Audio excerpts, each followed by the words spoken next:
नवी मुंबईमध्ये गुणाबाई सुतारांचा व्याप आता बराच वाढलाय। त्या चिंबोरी आणि खेकड्यांचा व्यापार करतात। नवी मुंबईतल्या वाशी खाडीतले हे खेकडे गुणाबाईंनी थेट सिंगापूर आणि मलेशियापर्यंत पोहोचवले आहेत। पण हे सोपं मुळीच नव्हतं। प्रचंड मेहनतीने हे शक्य झालंय। गुणाबाई वयाच्या 8व्या वर्षांपासून मासेमारी करतात। त्यांचं शिक्षण अवघं पहिली इयत्ता, तरीही आज त्या यशस्वी निर्यातदार आहेत। सुरुवातीला त्या शेजारच्या गावात जाऊन चिंबोरी विकायच्या।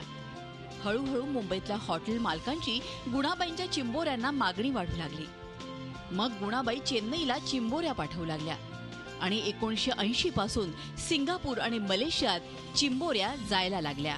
मी 8 वर्षाची झाले असताना वडिलांच्यावर मासलीच पकडायला जावायची आणि त्याच्या बाबाच्यावर मग ते मासलीचाच व्यवसाय शिकलो ना। व्यवसाय करता मासतेच मग त्याच्यावर मग आता जे छोटं मोठं समजा गाव होतं त्या गावामध्ये आपलं हातावर इकायला ते खेक टोकरी इकायला जावायचो आम्ही। आता आमचा परदेशी सिंगापूर जातं, पहिला जावाचा मलेशिया जावाचा। या व्यापारात गुणाबाईंना अनेक चढ उतार सोसावे लागले। व्यापार महत्वाच्या टप्प्यात असताना त्यांच्याबरोबर काम करणाऱ्या माणसांनी धोका दिला। मग 2 वर्ष हा व्यवसाय त्यांना बंद करावा लागला, पण त्या खचल्या नाही। त्यांच्या मुलाच्या मदतीनं त्यांनी हा व्यवसाय पुन्हा सुरू केला। खेकड्याला हात लावताच तो भरलेला आहे की रिकामा आहे हे गुणाबाईंना लगेच समजतं। भरलेल्या खेकड्याची किंमत जास्त आणि रिकाम्या खेकड्याची किंमत कमी असते।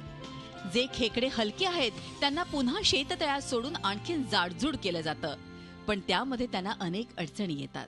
पाणी जर वाहवाचा बंद झाला तर तल्यान पाणी राहील आणि पाणीच वाहता राहिला मग तल्यान पाणी नाही राहिलं तर मासली मरेल।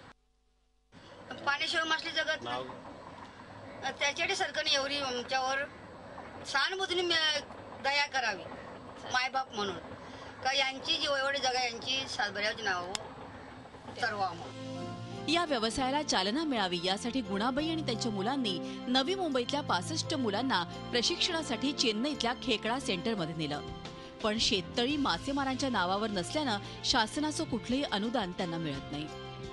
आपल्या महाराष्ट्रामध्ये जो मत्स्य व्यवसाय वाढायला पाहिजे तो वाढत नाही। याचं कारण म्हणजे सरकार एवढं लक्ष देत नाहीये।